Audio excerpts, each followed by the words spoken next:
All right, let's dig into Capcom Fighting Collection 2. Behr Safi and I had a terrific time previewing this game for you, and since then he's played a lot more of it. I've played a little bit more of it. I've been sucked into Doom and other things that I've been playing recently, but man, this collection is unbelievable. 8 games included in this collection, which is priced currently, it looks like $55 Canadian on the PMP site, so I think that's a pretty reasonable price for the amount of care that Capcom has put into bringing these classic arcade fighting experiences to modern consoles out there. Some of them we haven't seen in the console space. Now, these are all arcade games, and we're talking about Power Stone 1 and 2. We've got Plasma Sword, Nightmare of Bilstein. We've got Capcom vs. SNK Millennium Fight 2000 Pro, and then Capcom vs. SNK 2 Mark of the Millennium 2001. We've got Project Justice, which is just wacky, Street Fighter Alpha 3 Upper, and Capcom Fighting Evolution. And we didn't really get a chance to talk about Capcom Fighting Evolution or Power Stone in our preview. And Power Stone was a really cool arcade experience, but also a wonderful Dreamcast game, which gave you these sort of free-roaming areas to fight with different opponents in. And you could play single player, or you could play with a pal and just get into all of these really flashy fights in full 3D. You're picking up objects and hurling them, or hacking and slashing with them, or burning them with a flamethrower. It's over the top, and it's very cartoony. It's got a definite anime kind of flavor to it, and it was crazy fun. And of course, the sequel expanded on that and sort of made it more of a party experience with multiple players. Both of those games are excellent today. They flow wonderfully. We've been playing these games on PlayStation 5s, both Behr and I. I've been playing it on the PS5 Pro, and it's just so fast and fluid and super, super fun and really engaging even when you're playing alone. Like, there's lots of really cool, intricate nuances that you pick up, lots of details. You're racing around to get the stone so that you can convert into another character, and you've got all these new powers and abilities.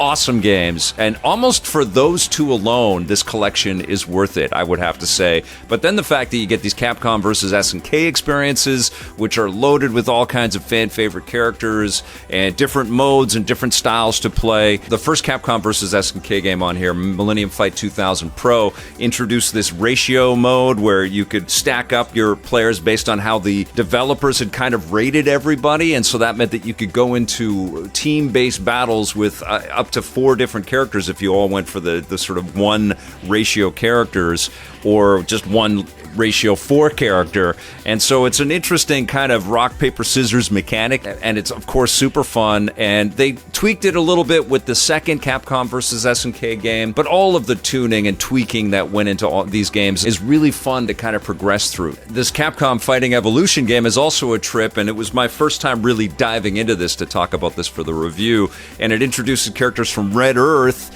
and Darkstalkers alongside some of the Street Fighter gang as well. And the animation and all of the pixel art, absolutely wonderful. There's lots of different display options, so you can add the scan lines and stuff to your heart's content. You can stretch and shrink the screen to make it fit kind of the look that you want for this as well. Behr's going to tell you a little bit about the rollback netcode and how wonderful these games perform in online play. And Behr and I did play a bunch of online experiences when we were talking about it for the preview as well. I think this collection is amazing. Now, obviously, I prefer the Marvel vs. Capcom collection because I love all of the Marvel characters that they threw into those awesome fighting games. I also wish that this collection included straight up the console ports as well, so you could choose to play it like you played it on your Dreamcast or your classic consoles that some of these games appeared on over the years, as well as the arcade versions. And Behr's got some notes on the arcade experiences as well. But I love this collection. I think Capcom has been on a tear, sort of revitalizing their classic IP. I still think that Project Justice game is kind of crazy. You're fighting through high school with all of these wacky-looking characters. And the 3D games, like Plasma Sword, haven't really aged as well as the 2D experiences that you have in this wonderful collection. And of course, there's artwork and all kinds of illustrations and some music and stuff that you can dig into as well. I love what you're doing, Capcom. Keep them coming. There's lots of other IP that you have out there that could be collected into some wonderful packages like this, but this is amazing. Now, I'm going to let Behr tell you his thoughts on it, and then I'm going to give you my score on this collection as well.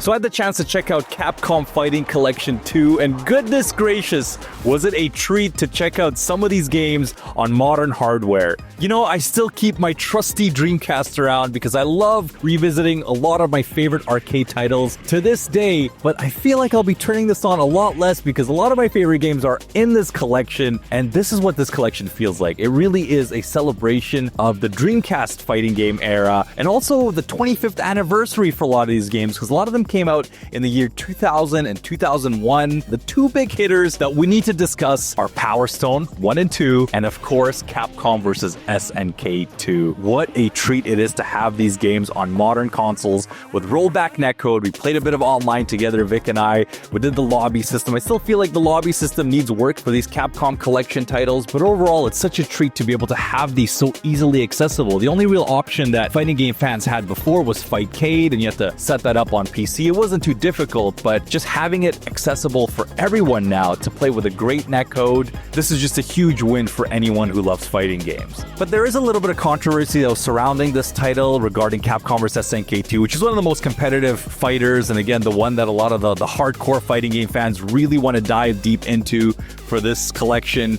And Capcom vs. SNK 2 is using the EO version for its online ranked mode. If you're not familiar, EO was the console port version of Capcom vs. SNK 2, so it was released for Xbox and GameCube, and it, added a few balance adjustments, added a few new features, but it also removed a lot of things, one of them being roll canceling, and made a few other balance adjustments, so it's not really considered the tournament standard for the fighting game community. But truly, if I had to predict, I really do think Capcom's going to listen on this one, because they've now shown us that they can listen in the past with Marvel vs. Capcom Fighting Collection, where they've actually gone back and they've added, the older versions of X-Men vs. Street Fighter that everyone's been asking for. I have a bit of faith in Capcom that they will make this change, because clearly the arcade version of Capcom vs. SNK 2 is still in this game. It's just not the standard and the base version for the online ranked play, which hopefully changes. But a part of me still wishes to make this collection just perfect if they added Street Fighter 3 Third Strike. Now, I know that was released as part of the Street Fighter Anniversary Collection, but that was a very early kind of collection for Capcom. It did not have rollback netcode, and I feel like it would have just fit perfectly with this era of games. I would have really made sure that I wouldn't turn on this Dreamcast, which, mind you, I still will, but having Third Strike with rollback would have really made this the insane complete Dreamcast era package that would have made it absolutely perfect for me. Overall, this is still an incredible collection for anyone's game library, especially if you're a Capcom fan. I mean, this is an absolute treat for us Capcom fans, and this is just another pillar to celebrate their history. I'm going to give Capcom Fighting Collection 2 a 9 out of 10. Thank you so much, Behr. Awesome stuff. I'm also going to give Capcom Fighting Collection 2 a 9 out of 10.